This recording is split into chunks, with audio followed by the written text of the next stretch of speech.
Okay. Leo katika Badana TV tupo na Madam Lina, ambapo tutakuwa na mada kababe sana ambayo ni vijana wa makanisani na vijana ambao hawajaokoka, ikiwa ni vijana ambao wako mtaani. Karibu sana Madam Lina katika kipindi chetu cha Ujana Ujanani. Asante sana. You're most welcome. Thank you so much. Okay, tunaweza kuanza na swali la kwanza ambayo ni itadipendi kwenye uhakika wa tabia na uhalisia, si ndio hivyo? Kumekuwepo na kasumba kwamba kuna kuwepo na tabia ya vijana wa makanisani kwamba wanavotoka kanisani au wanavokuwa kanisani, wanavo behave, si ndio hivyo? Wanakuwa ni watu ambao ni watulivu, hawana mambo mengi kanisani, wanakuwa ni watu ambao wameokoka sana, lakini zewe wakifika mtaani wanakuwa na tabia ambazo ni za nje ya wokovu tuliozoelea kanisani. Wewe hilo unalichukuliaje kwenye issue ya tabia na uhalisia wa maisha ya vijana wa makanisani, ambao utaweza kuwatofautisha vijana wa makanisani na vijana ambao bado hawajaokoka? Asante sana kwa swali zuri. Okay. Ila kwa upande wangu mimi nichukulie kwa tofauti kidogo, kwamba kwanza kabisa sio wote vijana kama hao wanakuwa hivyo, sio wote, ila baadhi yao wanakuwa na tabia hiyo. Mwisho wa siku tabia kama hizi sasa hawa vijana ambao ni baadhi wakienda mtaani wanakuja kufanya watu wote wanaonekana ni wale wale. Umeona na ndio maana wanasema samaki mmoja akioza wote wameoza. Umeona? Alafu kwangu kwa upande mwingine kwa vijana ambao wana tabia kama hizi hapa, mimi sidhani kama wameingia kwenye maisha ya wokovu, kwa sababu au wamelelewa kwenye utaratibu wa maisha ya wokovu tangu wakiwa wadogo.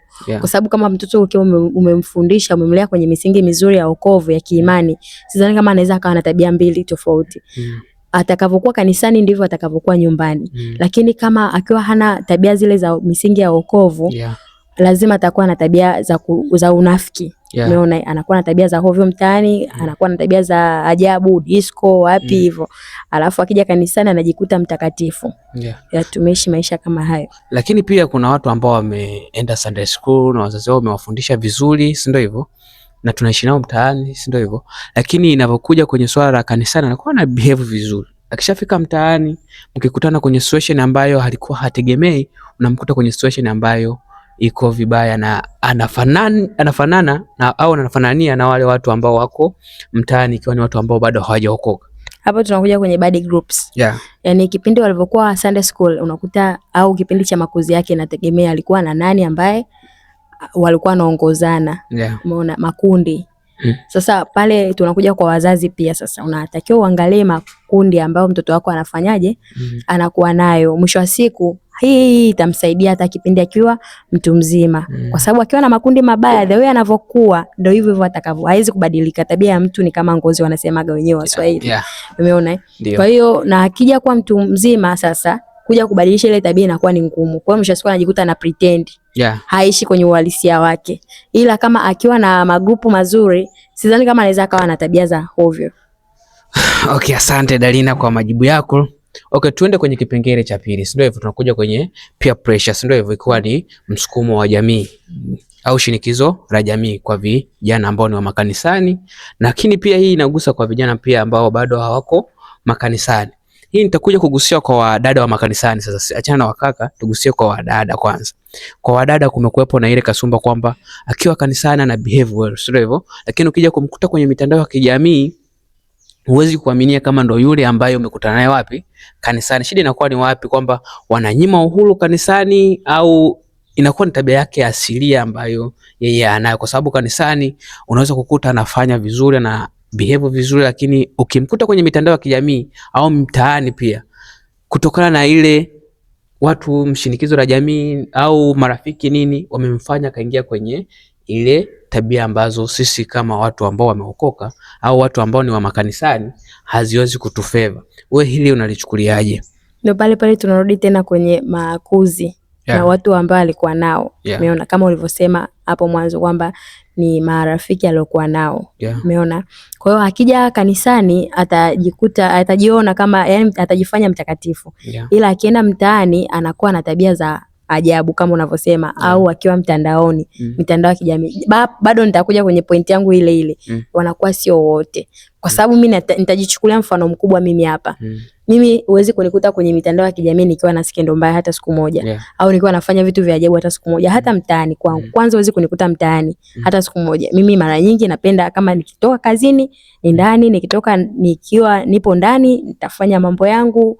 Mara nyingi unatakiwa utenge siku za kuomba, umeona, unatakiwa katika wiki utenge siku za kufunga kama binti, umeona. Baada ya hapo sasa umkaribishe pia Roho Mtakatifu. Maana mimi naamini ukiwa na Roho Mtakatifu huwezi kuwa na tabia za hovyo. Atakuongoza kwenye kila mambo na kwenye kila njia utakaopita. Pia atakuonesha ni njia ipi sahihi na njia ipi ambayo sio sahihi. Okay. Tunashukuru kwa majibu yako, lakini pia nitakuja kuuliza kitu kimoja kuhusiana na tabia moja ambayo imekuwa ikiendelea kusambaa miongoni mwa watu, mwa vijana, mwa watu ambao wako makanisani. Kumekuwa na kasumba kwamba mtu anaweza kudesign account yake binafsi ambayo ni nje ya majina yake ambayo yanajulikana mtandaoni, ambayo ile account anaweza kufanyia kitu chochote kile ambacho kiko nje ya maadili ya kanisani au maadili ya watu ambao wako makanisani, huku akihofia kwamba watu wasimjue watu wa kanisani au watu ambao anaishi nao wasimjue kutokana na jinsi anavyoonekana mtaani au kanisani. Hiyo nafikiri ni kitu kizuri kwa mtu kujificha mbele ya mwanadamu huku Mungu akimuona, au hii inakuwa ni mtu kujidanganya, au kijana wa makanisani au wadada wa makanisani kujidanganya?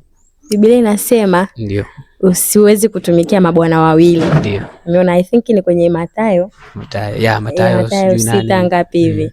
Inasema uwezi kutumikia mabwana wawili. Umeona?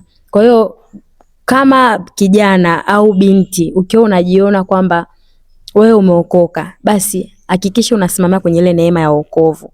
Kwa sababu ukiwa unakuwa na tabia mbili tofauti, ipo siku wanasemaga Waswahili wenyewe za mwizi 40. Mwisho wa siku utakuja kuwa na tabia, utakuja kuonekana, mwisho wa siku utakuja kuaibika. Kwa hiyo mimi kwa ushauri navyoona, japokuwa kweli wapo na hizi tabia zipo sana.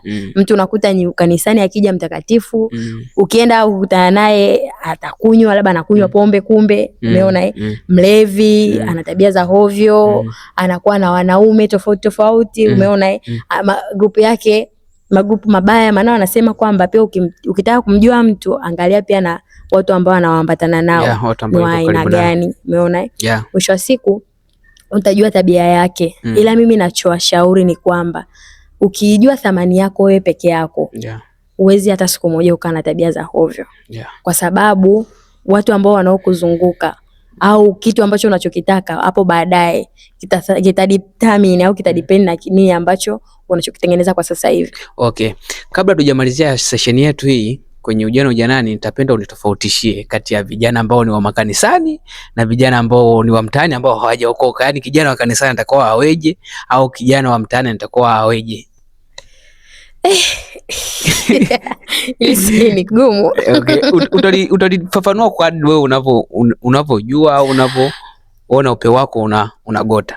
Kwangu mimi kwa kweli, ngoja kwanza nje kwa vijana wa makanisani, maana ndo na experience kidogo kuliko maisha ya vijana wa makanisani. Yes. Kijana wa kanisani kwanza kabisa anatakiwa amjue Mungu. Amche Mungu. Maana mimi nahisi na mimi navyoamini kwamba hata Biblia inasema nimewaandikia nyinyi vijana maana nyinyi ndio mna nguvu. Vijana sisi ndio tuna nguvu. Mungu anatuamini sana kwenye maisha ya ujana, kwa sababu kijana ni tunaishi, tuna mambo mengi sana. Yaani kwenye maisha ya ujana, ukifikia kwenye ujana mambo ni mengi sana. Vitu ni vingi sana. Akili inakuwa inafanyaje? Inakuwa na vitu vingi, inachakata vitu ni vingi sana. Kwa hiyo usipomuomba Roho Mtakatifu akuongoze, unafeli. Alafu kingine pia cha pili, yani umuomba Roho Mtakatifu. Kwanza kabisa umche Mungu. Alafu cha pili uwe na Roho Mtakatifu. Hakikisha kabisa yani uwe na Roho Mtakatifu hata kwa kuforce. Hakikisha una Roho Mtakatifu ndani yako anakuongoza. Hiyo ndio atakusaidia kwa kila jambo. Alafu cha tatu pia discipline. Yaani ukiwa na discipline sidhani kama unaweza ukawa na tabia za hovyo. Alafu kingine kikubwa sana ambacho watu wengi sana kinakuwa hawana, vijana wengi wanakuwa hawana hekima. Yaani unamkuta kijana wa kanisani ameokoka, alafu kimsikia kinywa chake mpaka unasema my God, hivi msichana ameokoka au huyu kaka ameokoka kweli? Yaani hana hekima. Anavyoenda kumfuata mtu mzima anaongea naye azifu ni kijana mwenzie. Umeona wanakuwa hawana hekima. Alafu cha 4 na cha mwisho sijui cha 5 na cha mwisho yani mimi nafikiri tuwe na upendo, mshikamano, ushirikiano. Tukiwa na ushirika, maisha ya ushirika, tutafika mbali kiukweli. Okay, umesema utadefine kwenye issue ya vijana makanisani, lakini issue ya vijana wa mtaani umeikwepa. Hicho nikupe kama kipengele ambacho tutarudi hapa na tutakiongea vizuri. Huko kama umekifuatilia zaidi, nafikiri utatupa vitu ambavyo ni vizuri kama ulivyoelezea mwanzo, na mpaka sasa hivi tunaelekea kumaliza mada yetu. Tukushukuru kwa sababu umetuelezea vitu vingi na vina mambo mengi ambayo tunaweza kujifunza sisi kama vijana, lakini pia vijana wengi wanaweza kujifunza na watu wa makanisani pia wanaweza kujifunza. Tuendelee kukushukuru, tuendelee kukaribisha katika channel yetu ya Banana TV na katika project yetu ya Ujana Ujanani. You are most welcome. Thank you so much. Thank you.